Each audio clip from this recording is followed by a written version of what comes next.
Mr. Whiting, thank you very much for coming here today. I'm a big fan of your books. Thank you for having me. Yes, one of the first books I came here in Japan in 2001 and was your book Tokyo Underworld. And having you here today is a great honor. Thank you. Now, reading your book Tokyo Junkie, your latest book, which came out in April last year, Right. 2021, I could see myself a little bit. You know, being Really? young as a student, I came here as a student. My first, relationship with a Japanese girl. Oh. My work here, dealing with the complications of working with and for Japanese. So I could identify myself actually in the book. I'm glad to hear that. But that is basically 40 years ago since you arrived in Japan. That was early 60s, is that correct? 1962. 1962, right?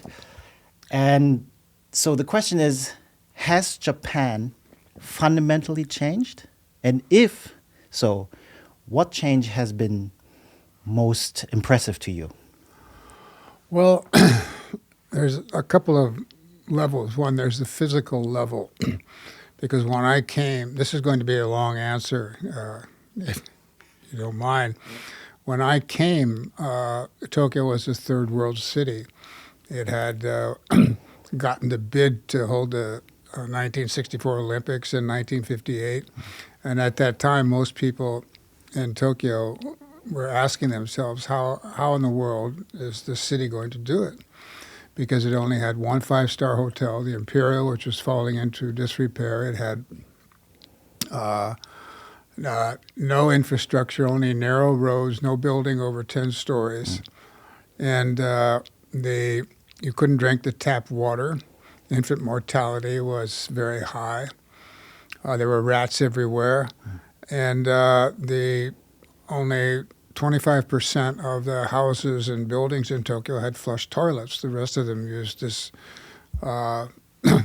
vacuum truck system where they sucked the waste out and dumped it into Tokyo Bay, or took it out to the suburbs and used it in the rice paddies as fertilizer. They had some funny names like the honey buckets. Yes, right, the honey buckets. The GIs called it the honey buckets.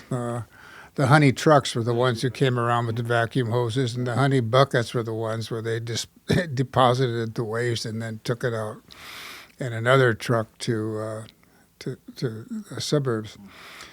And in the span of 5 years, they converted the city to this remarkable high-tech megalopolis.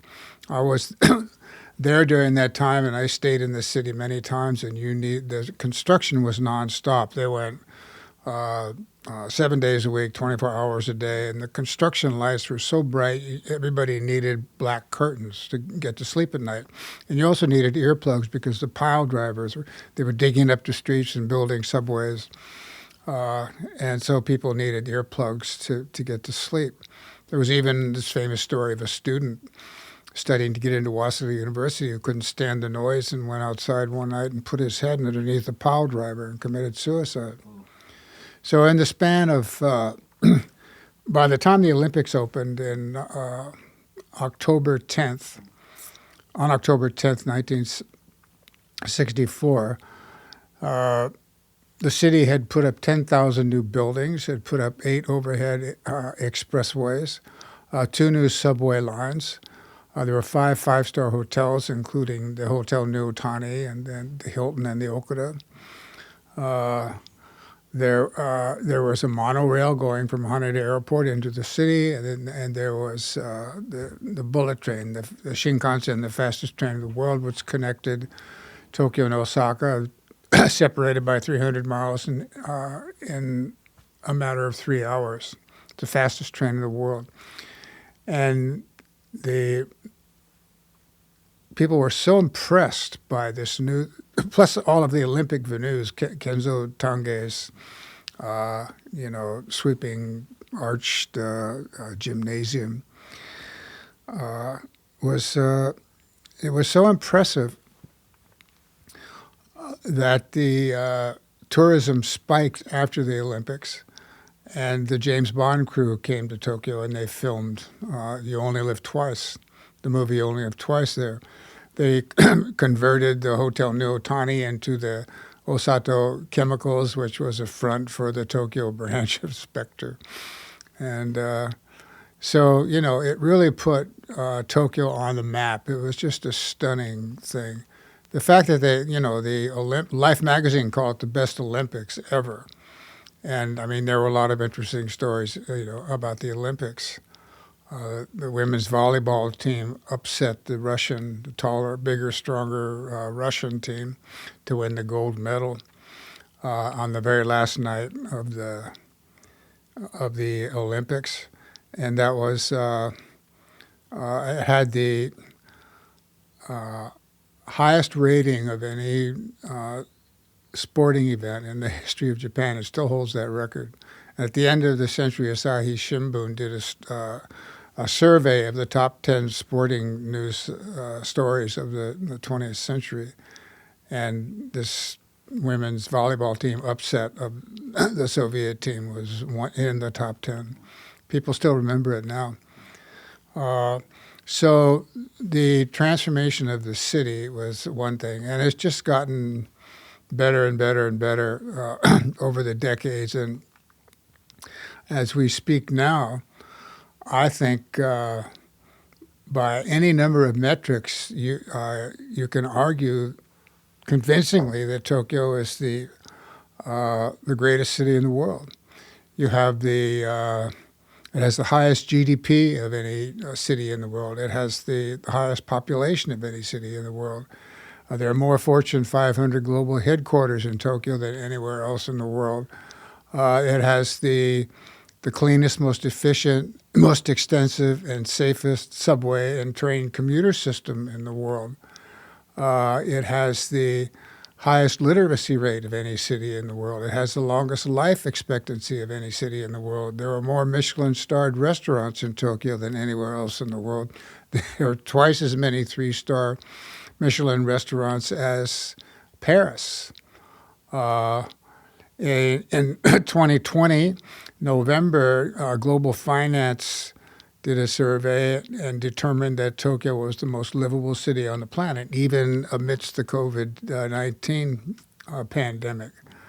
A year before, TripAdvisor did a survey and found out that Tokyo was the most liked city among travelers around the world by a number of different metrics: friendliness, hospitality, safety, of course. And of course, Tokyo is the safest city in the world, probably. You can walk anywhere in the city. You can walk in the park after midnight. There's no problem. So, yes, and so I would say. So you notice that none of this is my opinion. These are just facts and figures that state the case pretty convincingly. So you can say that Tokyo is in its golden era now. It's never been as great a city as it is right at this moment. I don't know how long it's going to last, but I think as far as my lifetime goes, it won't be a problem. As far as the people go, there's some fundamental characteristics of the Japanese that haven't changed over the years. One is the honesty of the average Japanese. Every year, Japanese people turn in like $30 or $40 million worth of lost cash. Right, there's a story that you lost your wallet with 100,000 yen in it? Left it on the Yokosuka line going from Kamakura into Tokyo, and it came back to me in the mail with a note that says, "Take care of your wallet." Be careful of your wallet, I think it said. It's a great thing. There is a law in Japan that requires people to return lost cash, but if nobody sees you, who's going to know the difference? If 10,000 yen is laying on the ground. But, the kids are taught from an early age that that's not their money. And they say, what if the person who dropped that 10,000 yen bill had a sick cat and he was taking the cat to the veterinarian? But because he couldn't pay the veterinarian, the cat died. So that's your fault, And the industriousness, it's still, when I worked for a Japanese company back in the late 60s and early 70s, and the contract said 9 to 5, but nobody went home at 5 o'clock. It was a contest to see who could sit there the longest and pretend they were busy. You had to show how serious you were. And it's the same thing today. If you do surveys in the United States and in Europe, you ask people what things do they value most, and in the West, people would say, well, family first, and or they would say individualism, freedom would be at the top. I mean, Japanese value family too. I said that the wrong way. If you ask people, and we'll do this again, if you ask people in North America and Europe what things they value most, they would say individualism, freedom. And if you ask Japanese what they valued most, they would say group harmony or empathy, and individualism and personal freedom would be way down the list. It's it's the influence of centuries of feudalism. You can argue that way. You could also say it's Confucianism, both, the combination of both. But it's a great thing, and it just makes this place nice. The difference between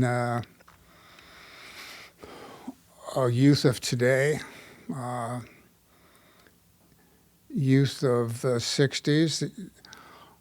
Youth of today are very quiet. Youth of the 60s were really, there were a lot of demonstrations. I took part of them when I was a student, and some of them got really violent. People were, students were opposed to the war in Vietnam. They were opposed to the fact that the Liberal Democratic Party, the conservative party that governed Japan, was supporting the United States in Vietnam, that they were angry that the Americans were using Okinawa as a staging area for the war, and they wanted Okinawa to be reverted, and there were years of demonstrations over that.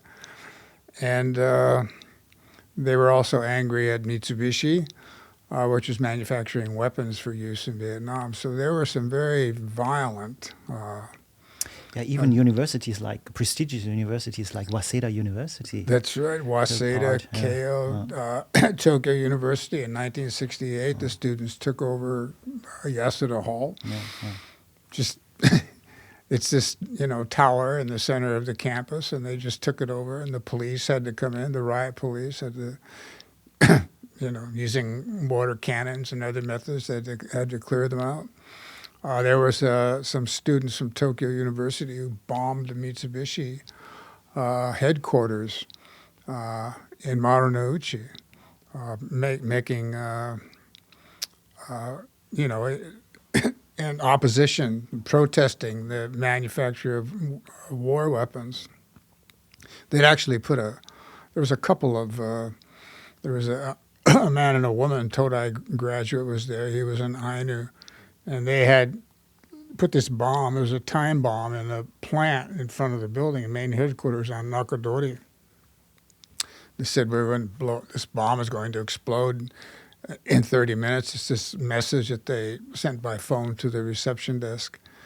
And, nobody took them seriously. They called again, nobody took them seriously. So the bomb went off, and it killed 10 or 15 people and injured many others, and it blew out all the windows of the buildings on that block. It was really powerful. And so they were arrested and got the death sentence. And then the group of student radicals hijacked a Japan Airlines plane over India and took it to Dhaka, and they negotiated the release of this one of the women. The guy stayed, apologized, and he stayed in prison, and he died in prison at the age of 68. But the woman, who was a speed skater from Hokkaido, of all things, was released and flown to Dhaka, and nobody heard from her again. Really interesting story. Yeah. So it was back then. It was quite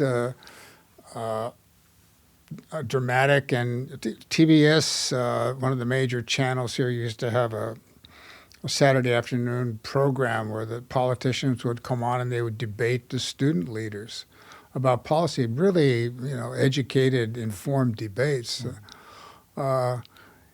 These days, students seem a little more, they're apathetic.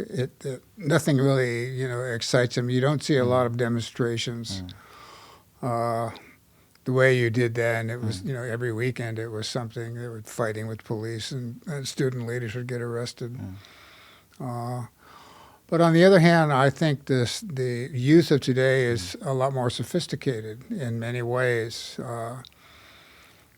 Back in the 60s and 70s, the dream of all Japanese was to go to Paris or Rome or London or New York. And, it was just like, because there hadn't been a lot of international travel in the 50s and early part of the 60s. So it was, for some of them, it was like going to the moon. It was just unimaginable. It was the greatest thing that could ever happen. But, now everybody's done that. We have the internet. You could, a gazillion satellite channels. So it's not as exotic as it used to be. And so they know a lot more about foreign countries. And I think they've also come to the realization that they're living in the best city in the world. So who wants to go? Comfortable life. But yet there are some things that haven't changed. For example, there was this tragedy with the female worker at Dentsu. Yes. And after that, Dentsu was elected the worst or the most evil company, in Japan, which shows that certain traditions still continue, right? This whole army-like thinking, group harmony, and so on, right. That still exists. Yeah. Well, there's a lot of pressure to conform. The old saying in Japan, "the nail that sticks up gets hammered down," is still true. And, there's always when that poor girl died at Dentsu, committed suicide, from overwork. There's all sorts of, public hand-wringing and this and that, and politicians saying we've got to change the system. And I think they made a law that says you can't work more than 100 hours overtime a month. But 100 hours overtime is a lot of overtime, How has the Japanese view on foreigners changed over the decades? I saw some of your excerpts that from both sides, American sides as well as Japanese sides, there were undertones of racism. Well, yeah, you can see some evidence that it's changing. I mean, the internet has done wonders. The internet and satellite television has really made the world a smaller place. And so it's not, back in the 1960s, if, you brought a gaijin boyfriend or girlfriend home to mother and father to have a heart attack. But that's not true these days. In fact, there's this institute, the National Character Institute of Japan, that does these, regular studies on Japanese taste, what their favorite food is, what their favorite sport is, baseball. And one of the questions they started asking in the 80s was, would you approve of your child marrying a foreigner? And the first year, I think it was 1980, mid-1980s, I can't remember the year exactly, but almost 50% said no way, and 25% said okay, and the rest said they didn't know. But the last time they asked this question was 2012, and it completely reversed. 56% said yes, they would let their child marry a foreigner, they would approve of it. And the disapproval was down to around 20%. So it's a big change. And, I don't think I think that Japanese views towards foreigners have become much more accepting over the years. There's been a lot of, it's not just the internet and satellite television. It's, you have baseball players like Hideo Nomo and Ichiro Suzuki going to the States. And, before Nomo went, nobody knew that I mean, American ball players at the end of their careers would come to Japan and play. But, they would say, Japanese training, of course, was about 10 times as hard as American training. And the Americans would say, I'm not going to put up with this. And they would say, oh, there's another selfish American. And they'd be on the front page of the sports, Wagamama Gaijin. But after Nomo went, and he was a pitcher, so his games were telecast live. And he was the first Japanese to become a star, with the exception of Murakami in the 60s, but that was, kind of an accident. And there were all sorts of features about his living in Southern California and what, the United States was like. And then when Ichiro Suzuki went to the States in 2001, he was a position player, so he was playing every day. So every day his games would be on nationwide television. You'd see people standing out in front of Shibuya Station watching it on this big jumbotron. And there'd be all sorts of features about Ichiro's life in the States. So people could see that it was... they began to have a deeper understanding of the way Americans viewed these things. And Nomo and Ichiro would come back and they would say, well, that's the way they do it in America. It's just a different way. And Ichiro would say, I think Americans don't practice hard enough, but sometimes Japanese overdo it. And it really facilitated this learning process, because baseball is such a popular sport in this country that everybody was watching. So I think that made a difference.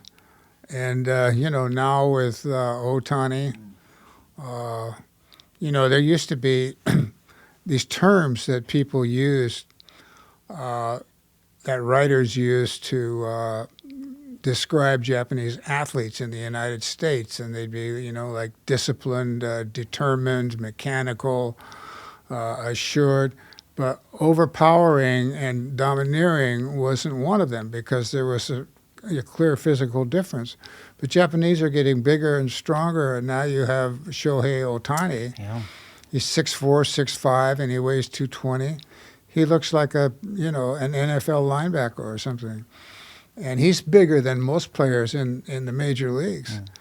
Yeah. And, he's just changed the equation. And he did something last year that no one has ever done.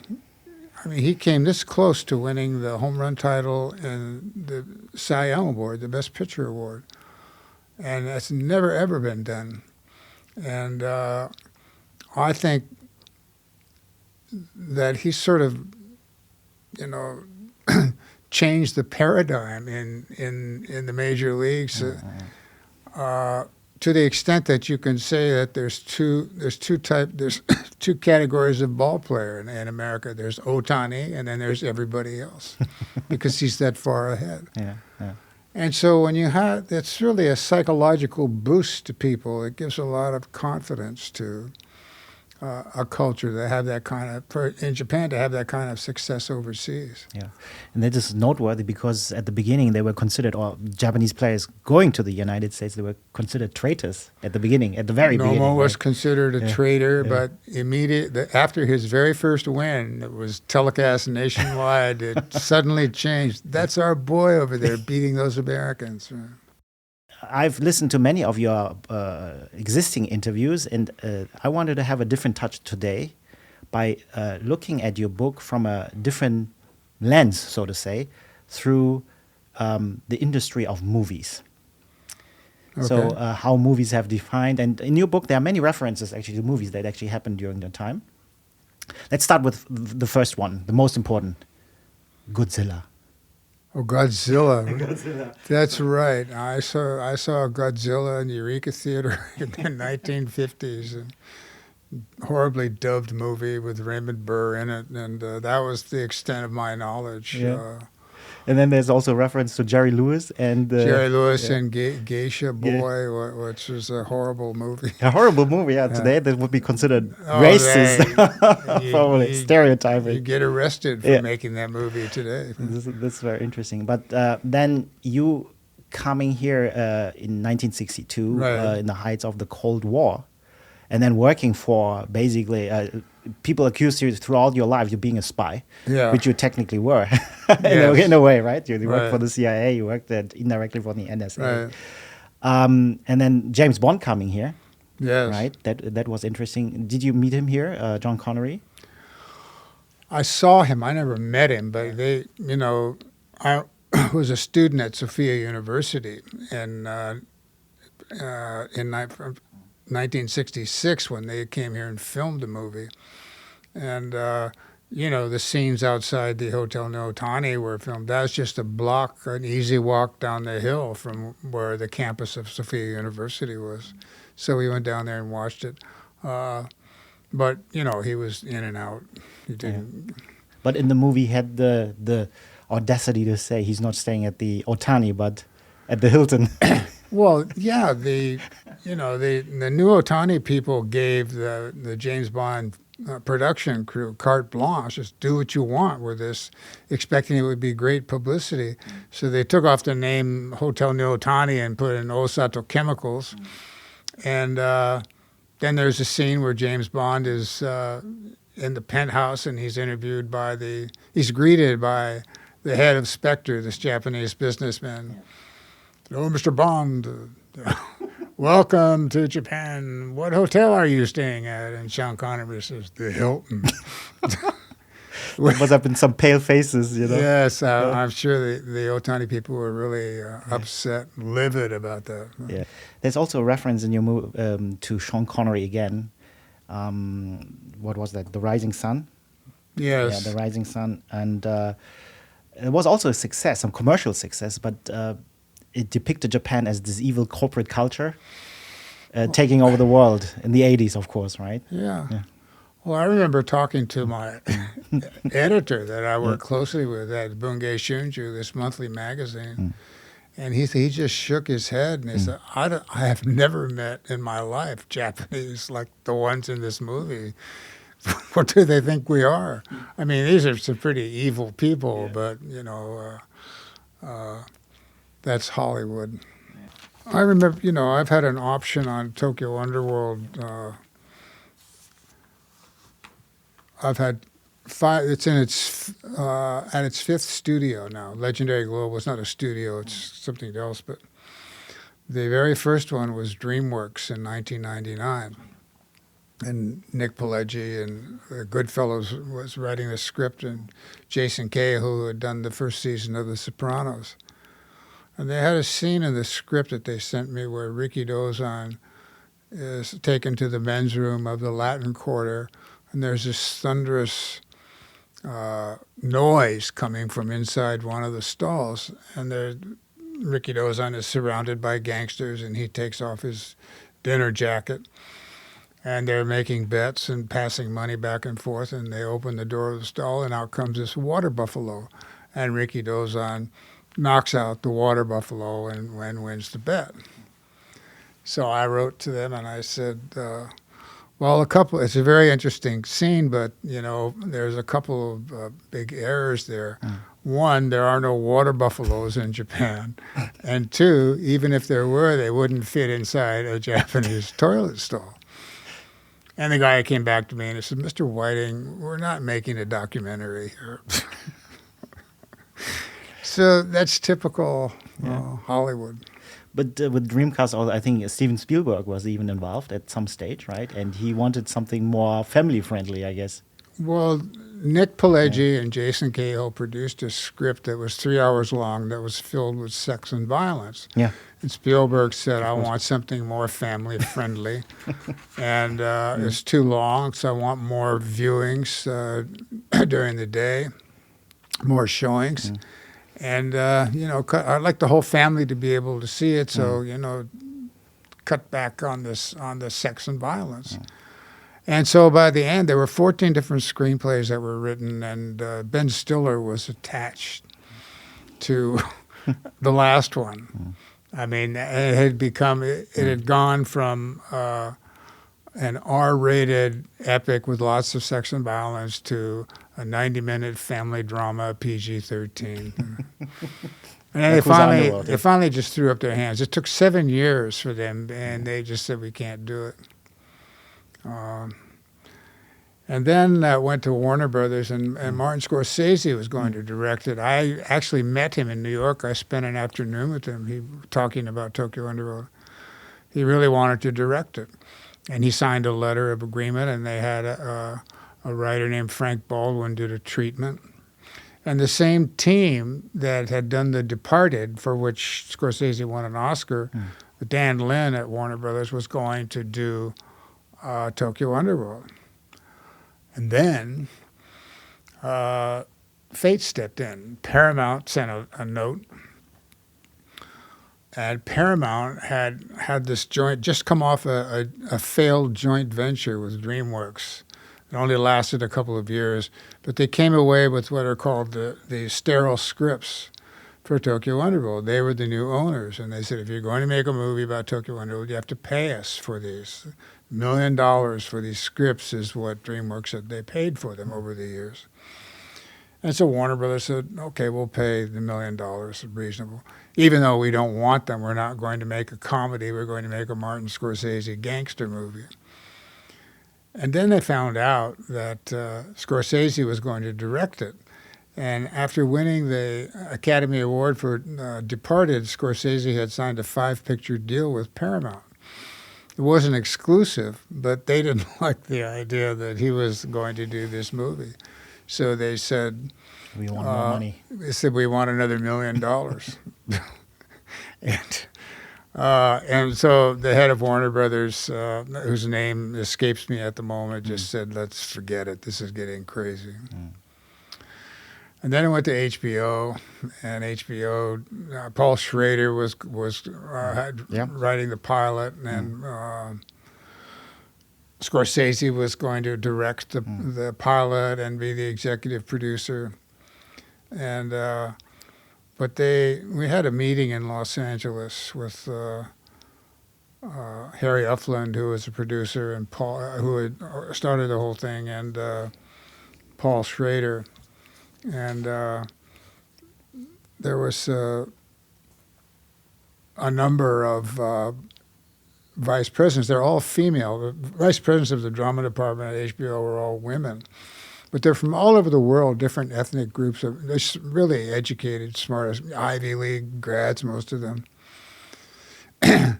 And so Paul says, there are many problems with Tokyo Underworld. He said, one of them is there aren't any white women. Like in Black Rain, where there was. Yes, right. And he said, you're missing out, a big chunk of the U.S. viewing population here by not having any white women. So he wanted to have a white woman as one of the characters, a white American woman. And then he said, Nick Sapetti is not a real leader of men. He's not like the Tony Soprano, or he's not like John Hamm in Mad Men. And so I said, I think we should cut down his part. And they said, well, the reason that we optioned this book is because we like this character. He's not like Tony Soprano. He's very unique. He's very colorful. And anyway, one thing led to another, and they were just, from the beginning, they weren't that interested. They didn't like what he produced, and instead of we were supposed to replace Boardwalk Empire, but they dropped Tokyo Underworld, and they started a series, Girls, which became very famous. And then it went to Amazon. The guy David Scarpa, who did All the Money in the World, wrote the script. Nice guy. He did a pretty good job, I thought. But then the producer, Stephen Prince, said, well, we have a new president coming in, and he doesn't want to do any period drama, so we're going to drop it. That was after 3 years. And then the latest is legendary global Terrence Winter, who did The Wolf of Wall Street, has written a script, a pilot. So we'll see what happens. I got at a meeting with the Disney Japan people about Tokyo Junkie. They wanted me to write a drama based on set in the bubble era, based on bubble era characters that I'd written about in this book. So we're talking about that now.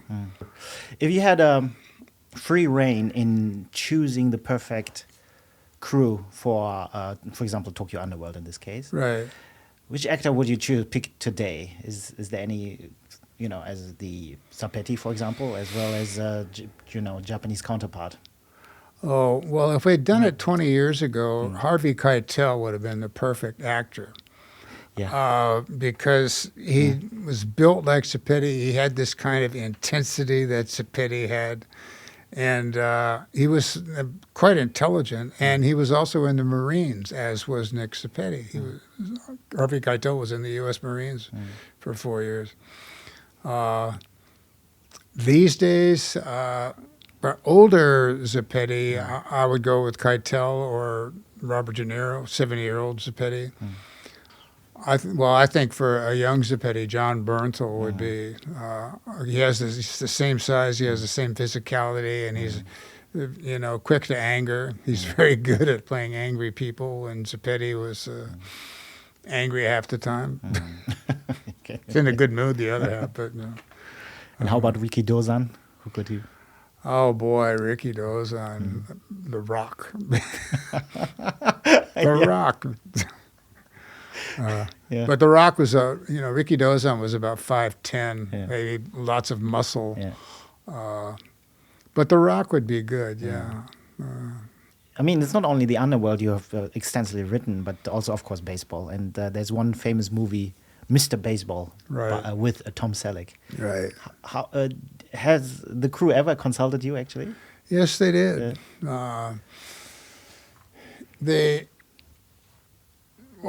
Originally in 1987, they came along, and there was a group of people that the producer who had done Sex, Lies, and Videotape was involved in that.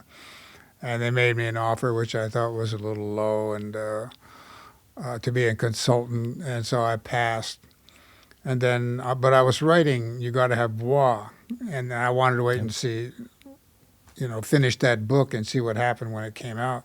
So when You Gotta Have Bois came out, Universal Studios called Macmillan, my publisher in New York, and said they wanted to buy the rights to You Gotta Have Bois, and they wanted to name the movie Mr. Baseball, You Gotta Have Bois. Yeah. And so they were negotiating a price. Right in the middle of negotiations when Matsushita bought Universal, and they fired everybody involved, hired a new director, an Australian, Fred Skepsey, who didn't know anything about baseball, and then they made the movie with Tom Selleck.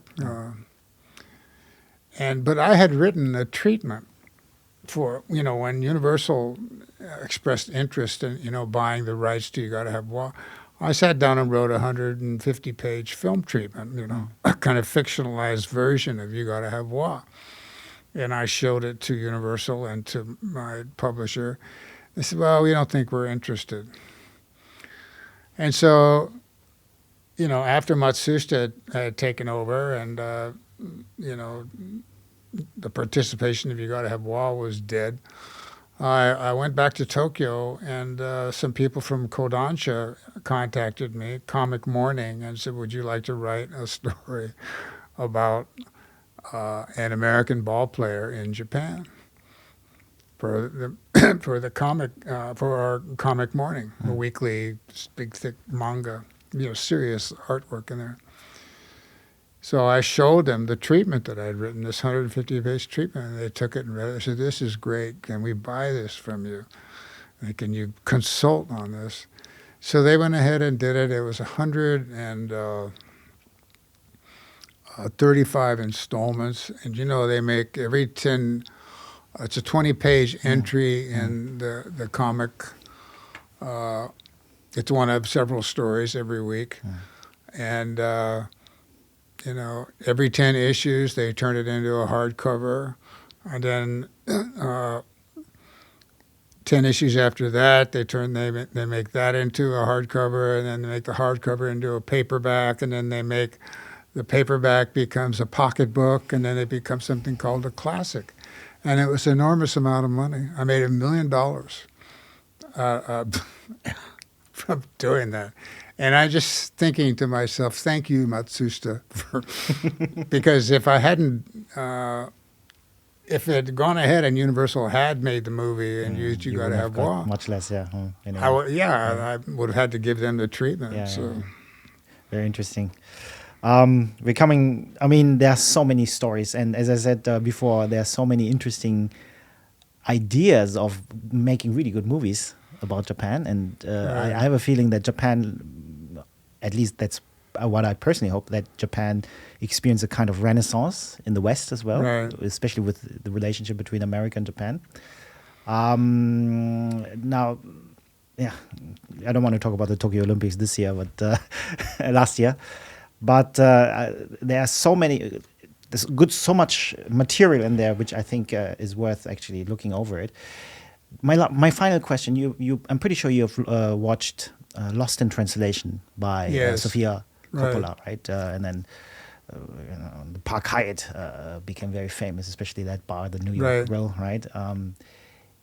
If you were asked to consult for, a sequence or a follow-up movie, what story would that be? Especially a city.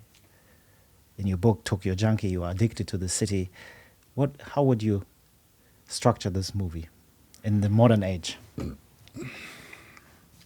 Well, for me, the most interesting, I would say, cinematic experience of my life was when I was involved with this gang, the Sumiyoshi, in the early 1970s.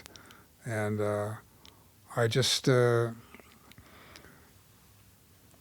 I was working for Encyclopedia Britannica. It was a Japanese company. It had the American name, but it was all Japanese except for a couple of executives at the top. And I was working in their editorial department. I just graduated from Sophia. And I was living in Higashinakana, which is just a couple of short stops on from Shinjuku Station on the Churo line. And I used to stop in this little snack bar. After drinking in Kabukicho every night, I'd stop in this little snack bar and get, a bowl of noodles or something. And they had this baseball betting operation, a baseball pool on professional baseball games. And I'd bet on this pitcher, Yutaka Enatsu, the greatest pitchers of all time, but he lost this key game. And it was just betting, for 1,000 yen, the equivalent of $10. It wasn't that much. But this one, for some reason, I wound up losing 30,000 yen, $300, which I didn't have. And so I said, I'll come back tomorrow. I'll go to the bank. And so at midnight, this guy knocked on my door. There's this tough-looking guy with scars on his face and shows the Sumiyoshi badge that I come to get the money. And I said, I don't have it. And so I'll get it tomorrow, I promise. So he said, bring it tomorrow, don't be late. So I got the money and I took it, paid him. And I said, are we okay? We squared now. He says, yeah. And he says, sit down for a minute. He says, tell me about yourself. Where are you from? So he started talking about baseball in America and Japan. And he says, okay, here's the deal. I'm from Okinawa, and Japanese don't like Okinawans. And he says, you're from America, and Japanese don't like Americans. So let's be friends.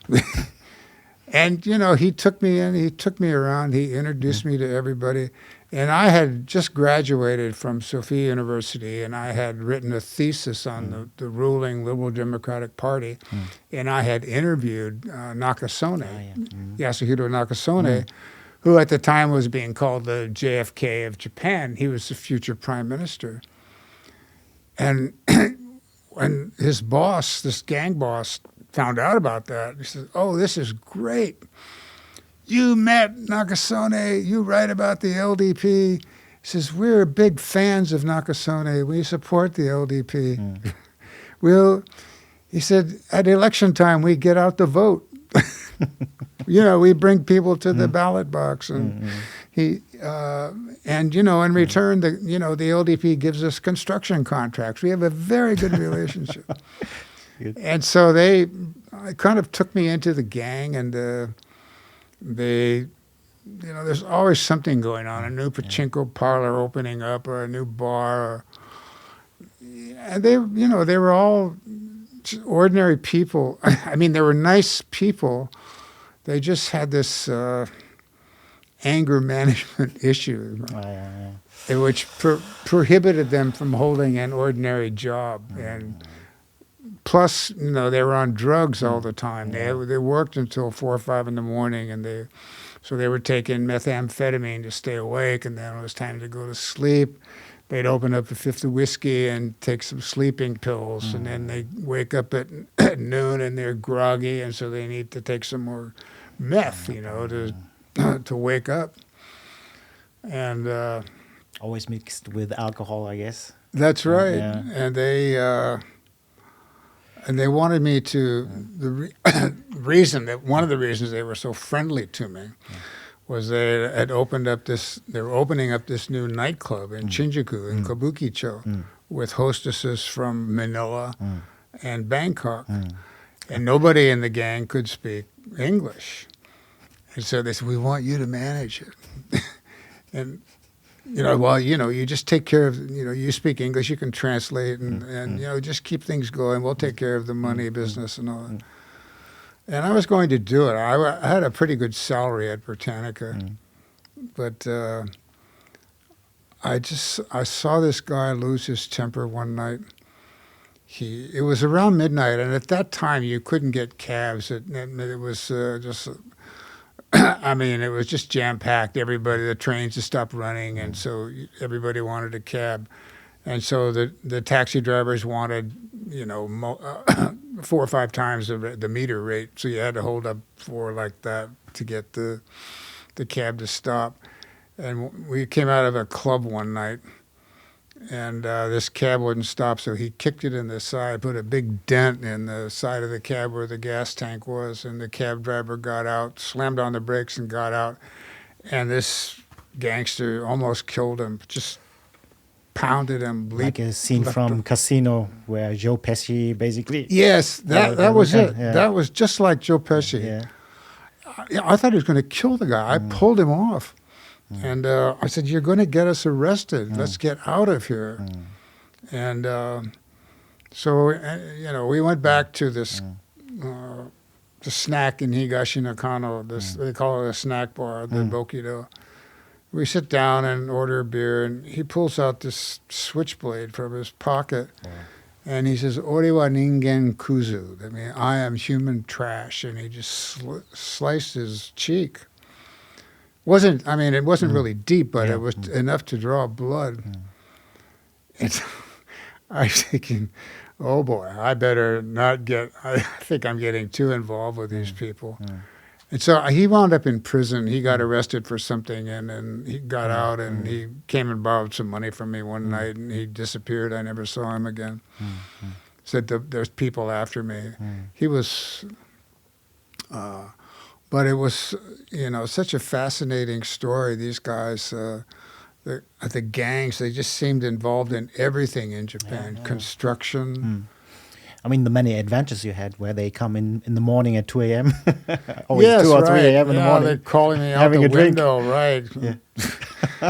Groggy. I'd actually get out of bed and go down and have a drink with them. But there's also a kind of sad ending. He left all of a sudden, and that was also the time where you decided actually go back to the United States, right?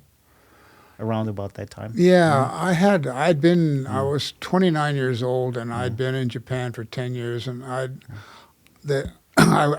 did a really good job at this Britannica. I created this language course for kids that made a lot of money for them.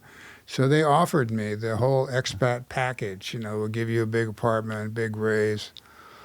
And I could see, and my life, they said, someday we'll send you to Chicago, that's where the Britannica headquarters was. All right. Yeah.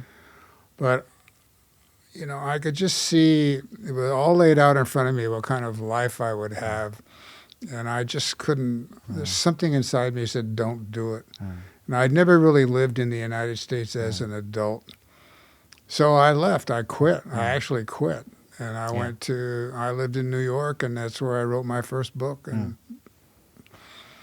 here we are. Yeah. Fascinating story. I mean, if there's ever another movie coming out, reference to Lost in Translation, Bob Harris, maybe there's a new movie with another Bob. Well, let's hope so. Fingers crossed. Thank you very much. Thank you. Really pleasure. Big honor having you here today.